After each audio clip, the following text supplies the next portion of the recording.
ঈদ এসে পড়ছে আর কোনো টেনশন নাই, খালি গুগলে দেখবো আর আব্বুর কাছে কোরবানি দেয় বসে এই বেটা গরুটা তো জোস রে বেটা। কি বন্ধু কোরবানি কি অবস্থা তোরা? গরু তো কিনেছি কাল রাত থেকে কিনছি আব্বার আমি। কত নিল? 2,55,000। আরে মামা আরে তাইলে বেটা কি কস গরু কিনছি না মানে কত দেয়া কস না 4.5 লাখ। আরে দোল মামা এখনো কিনি নাই, আব্বুরাকে বাসায় বলবো যাতে 10+ থাকে, তোদেরকে ডিঙ্গা জামা তুই কত না করে তুই। আরে কই কই গরু কিনবো কই তুই না খাইতে পায় না বেটা। কি কইলো গরু কিনবো কি মনে হয় কুরবানি তোর কস না করে খাইতেই তো পায় না বেটা, তুই দেওস না। আচ্ছা ভালো, হ্যাঁ নিজে একটা গরু হ্যাঁ রে কুরবানির মাঝে হ্যাঁ রে জবাই করব না পাগল। তোর বাসায় গিয়ে বলবি যে আব্বু আমি একটা গরু আমার কুরবানি দিয়ে দাও। আসসালামু আলাইকুম ভাই। আমি অনেক কোন থেকে শুনলাম, এই তুমি ঠিক আছো দাঁড়াও, আমি অনেকক্ষণ থেকে শুনলাম এই জায়গায় দাঁড়িয়ে। আমি তো জানি তোমরা এলাকার সবাই ভদ্র পরিবারের শিক্ষিত পরিবারের তোমরা ছেলে, তোমরা সবাই উচ্চ শিক্ষায় পড়াশোনা করতেছো। সে তো তোমাদের ফ্রেন্ড, জি ভাই। হয়তোবা তার বাবা হচ্ছে দরিদ্র, তোমাদের সবার বাবা সরকারি চাকরি করে বা পৈতৃক সূত্রে তোমরা ধনী।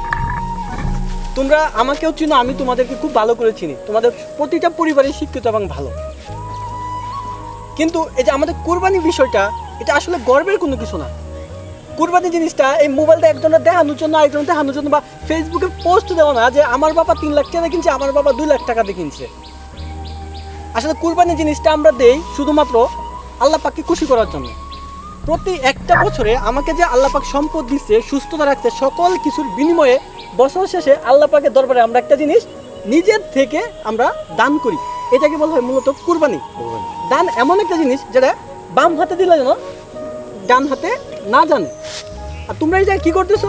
ভুল করতেছো, প্রচুর ভুল করতেছো। যদি তোমার কুরবানি লোক দেখানো হয়, স্ট্যাটাসের জন্য হয়, ফেসবুকে আপলোড দেওয়ার জন্য হয়, তাহলে এইটা কবুল না হওয়ার সম্ভাবনা সব থেকে বেশি, কিন্তু আল্লাহ পাক সব থেকে ভালো জানেন। আমি বুঝাতে পারছি?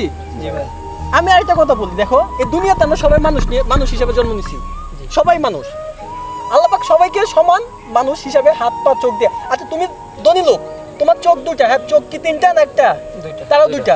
তোমার যা হাত পা আছে তারও কি আছে? তাই আছে। আল্লাহ পাক তার কোনো দিক থেকে কিছু কম দেয় নাই। কিন্তু তোমরা তো সিনেমা দেখো না? দেখি সিনেমা দেখবা যে অনেক সময় ভালো ভালো মানুষ গরিবের রোলে মানে পার্ট করতেছে, এক একটা অভিনয় এক একটা ক্যারেক্টার সে রোল প্লে করতেছে।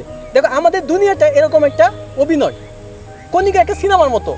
আল্লাহ আমাদের এক একটা পার্টে আমাদের জাস্ট অভিনয়ের জন্য রাখছে। তোমাকে বড় লোকের পরিবারে তোমাকে উচ্চ পর্যায়ে অভিনয়ের জন্য রাখছে, আমাকে গরিবের পরিবারে গরিব পর্যায়ে অভিনয়ের জন্য রাখছে। আমরা শুধুমাত্র এই জায়গায় অভিনেতা, কিছুদিনের জন্য অভিনয় করতে আসছি, কাউকে কষ্ট দেওয়ার জন্য না। তো পরবর্তীবার থেকে আমি জানি তোমরা সবাই ভালো ছেলে, এর কাছে সবাই ক্ষমা চাও, ঠিক আছে? সবাই ক্ষমা চাও বলো।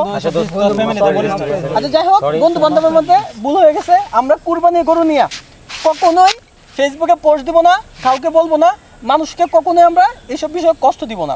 আমরা কুরবানি দেওয়ার পরে আমাদের হাদিস মোতাবেক কুরবানির মাংসটাকে 3টা ভাগ করে, এক ভাগ আমাদের যে আত্মীয় স্বজন আছে তাদেরকে বন্টন করে দিব, আরেক ভাগ আমার বাসার আশেপাশে যে গরিব দুঃখী যে মানুষগুলো আছে তাদের মধ্যে বন্টন করে দিব, আরেক ভাগ আমাদের নিজের খাবারের জন্য রাখবো।